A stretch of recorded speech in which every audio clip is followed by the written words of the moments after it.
Улсын их хурлын боловсрол соёлын шинжилгээ ухаан спортын байнгын хорооны өнөөдрийн хуралдаанаар боловсролын ерөнхий хуулийн төслийн эцсийн хэлэлцүүлгийг хийлээ. Энэ үеэр засгийн газраас өргөн барьсан төсөл тусгагдсан англи хэлийг үндсэн гадаад хэл байна гэсэн заалтыг байнгын хорооны гишүүдийн олонх нь авч үлдэлгүй унагсан нь олон нийтийн шүүмжлэлийг дагуулж эхэллээ. Анх 1-р ангиас англи хэл зааж болохгүй гэсэн маргаанаар эхэлсэн асуудлыг салбарын сайд Инх хамгаалан алтан дундажлаад 3-р ангиас заахаар тусгаж маргааныг тасалсан. Гэтэл өнөөдөр тэрээр өөрөө уг саналынхаа эсрэг конферт гарчээ. Ирэх хэрэгжид 2023 оны 7-р сарын 1-ээс өмнө үндсэн хуулийн өөрчлөлт, сонгуулийн тухай хуульд нэмэлт өөрчлөлтийг хийлээ. Өөрөөр хэлбэл тэд хуулийн хугацаанд амжиж энэхүү хоёр том хуулийн төслийг баталсан.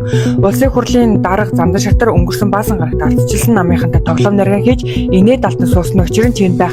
Хоёр том хуулийн төслийн ард гарсан ирэх хэрэгжид сэтгэл хангалуун байгаа. Үндсэн хуульд дахин өөрчлөлт оруулж улсын хурлын гишүүдийн тоо сонгуулийн тогтолцоог өөрчлөх хүслийг гүйцэлдүүлсэн Монгол Ардын намын дарга ерөнхий сайд Оюурдэнч Баяртай яван тодорхой болов. Сонгуульд өгч пүрүүдэрч гишүүн гудамжинд гараад ирлээ. Доороос нь торхонд шатгуу найруулад Сүхбаатарын Мөнхаан руу ачиж явуулдаг гэсэн агуулгатай мэдээллийг хийж байна. Маш ностой мэдээлэл юм. Тиймээс пүрүүдэрчээс тийм шатгууны хэн хаана яаж үйлдвэрлээд байна вэ? Тэрхүү доороос нь торхтой шатгуун яг хаана байна? Сүхбаатарын Мөнхаан руу хизээ хаанаас хэдэн тонн шатгууныг хичнээн тээврийн хэрэгслээр хэн ачуулсан бэ гэдгийг асуумаар байна. Өөрөөр хэлбэл пүрүүдэрчээс баримтыг шаардаж байгаа юм.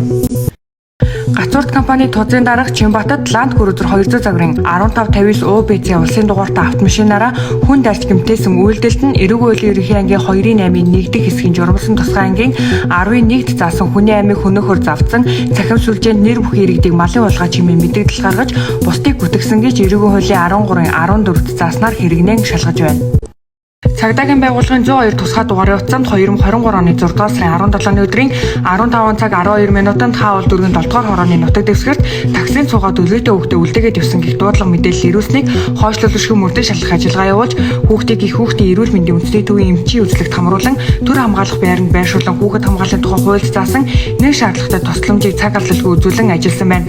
Гэтэл жолооч эмэгтэй өөрөө тухайн